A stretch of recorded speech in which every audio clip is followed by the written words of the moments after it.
उन्हाळा आला की कैरी ही येतेच. तर कैरीचे वेगवेगळे पदार्थ करून आपल्याला खायला हवेत. का तर याचं खूप बेनिफिट आहे. एकतर पोटाला गारवा मिळतो आणि दुसरं पोट साफ यानं होतं.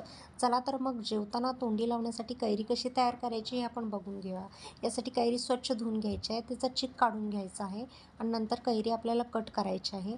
कट केल्यानंतर कैरी एका पॅनमध्ये आपल्याला तेल घ्यायचं. तेलमध्ये कढीपत्ता घालायचा आहे, हिंग आणि हळद घालायची आहे आणि कैरी टाकायची. कैरी व्यवस्थित फ्राय करायची आहे आपल्याला. याच्यामध्ये आपण साखर आणि मीठही घालायचं आहे आणि हे व्यवस्थित फ्राय केल्यानंतरच याच्यामध्ये आपल्याला लाल तिखट घालायचं आहे. त्यामुळे कैरीला एक चांगला खमंग असा स्वाद येतो.